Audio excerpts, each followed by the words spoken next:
Hey, I'm Jonathan Sewell Sales at Mitchell Lincoln on the Boulevard in Enterprise, and today I'm standing with a 2018 F-150 Platinum 4-wheel drive, and we're going to talk about how to engage all of the 4-wheel drive modes. Let's jump into it.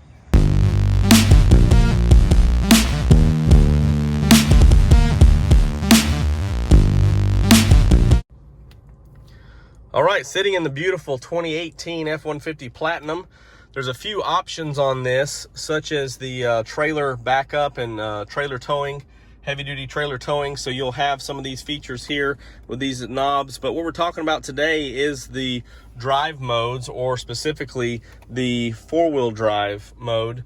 And I also, just for to show you here, I have the off-road status pulled up on the multi-information display. So I'll refer to this a lot. And so of course it shows the steering wheel angle there, or the degrees turn of the steering wheel there in the center. Also, you can see where from the transfer case the power is going. And then you've got your different inclinometer, if I can say that right, and your tilt or yaw over here. So the different degrees. This is something, if you're off-road, you may want to pay attention to. But for our purposes today, it will show us how the power is distributed on the different drive modes. So I'll refer to this as we go on. So the first thing, of course, you'll probably 99% of the time, depending on where you live, want to be in 2H. Now, as we can see up here, what 2H means is all the power is going to the rear wheels. Of course, if you have a limited slip rear axle or traction control, things of that nature, it will shift back and forth from left to right depending on slippage. But in 2H, it's just the rear wheels that are powering the truck. Now, if you're in on slippery pavement or snow, things like that, you may want to go ahead and engage 4 auto. Now notice when I turn that to 4 auto, this is an on-the-fly switch. So you could be going down the road and engage this. And what you'll notice is the power is now set up to the front wheels. Now let me explain this a little bit further. There's actually no power right now going to drive those wheels. However, the system is engaged, so your hubs are unlocked right now when you're in 4 auto. In the event that there is slippage going down the road, the clutches in the transfer case will send power to those front wheels if necessary. However, 4 auto is designed to be driven at all speeds. So if you need to be on regular pavement, dry pavement, you can even drive that way. However, I wouldn't recommend it long term. However, if it's slippery pavement, you can drive at all speeds.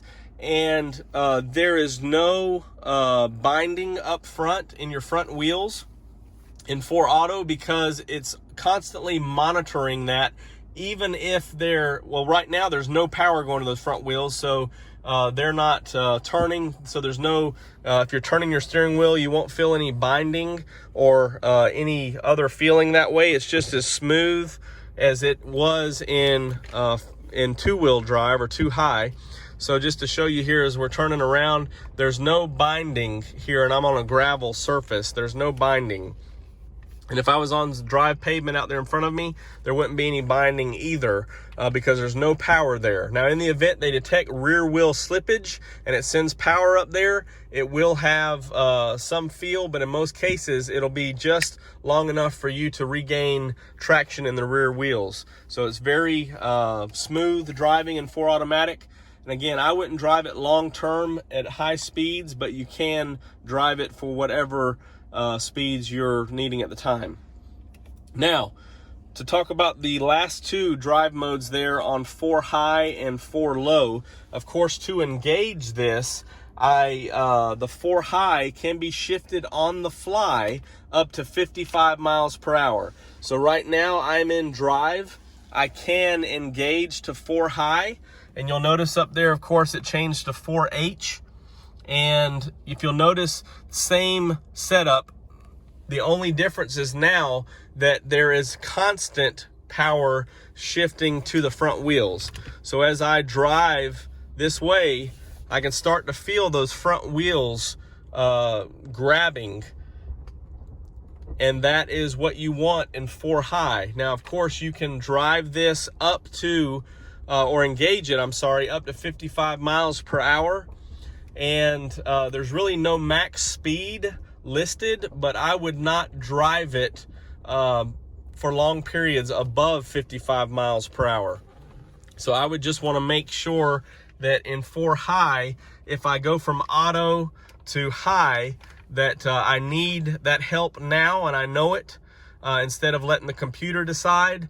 So up to 55 miles per hour in drive, switch to 4 high. Now the last one is 4 low, and how I recommend engaging 4 low is at a stop, like I am now, switching the transmission to neutral, and then turning to 4 low. Now, of course, it takes a little bit while for this to engage. It turns your advanced traction control off, and so you're notified of that. And again, in our diagram here, everything's set up just right for 4-wheel drive. And when we re-engage that into drive,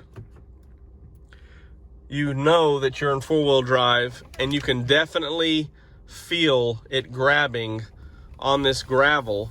And if you're on drive pavement, and maybe you can tell just by listening that this is for a very poor traction situation, or a situation where you don't want to get stuck.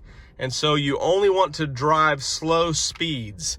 You can give it a little bit more gas to get out of a situation, but this is designed to be used at slow speeds and only when absolutely necessary. So only when you know that, hey, the terrain underneath is going to be easily stuck, or the weight of the truck, whatever the situation. And so you slow down. You do not engage 4 high or 4 low when there is rear wheel slippage or loss of traction. Now, of course, 4 high, you'll be in drive going down the road when you engage that. But 4 low, you'll be at a stop and then put it in neutral, so there will not be any slippage of your rear axle. So you have to come to a stop, and it does engage rather quickly on the fly, but you want to make sure that you are not slipping in the rear axle at the time. So if you're sensing a little bit of slip, stop, put it in neutral, then you can engage the 4 low. If you're driving down the road and you engage to 4 auto, it will monitor when you need those rear wheels, or excuse me, the front wheels, to help with rear wheel loss of traction. And then 4 high is engaged in the front, and you can do that up to 55 miles per hour, but just make sure that you do not do that as your rear wheels have lost traction or slipping. So real quick, real simple, real easy. Again, to get it out of 4 low, I'm gonna put it back in neutral. Then I can engage the switch here to 4 high. It tells me that it's shifting in progress.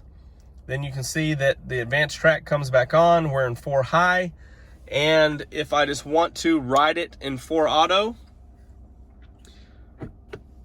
I'm gonna go ahead and, yes, again, the hubs are engaged, but there's no power up there.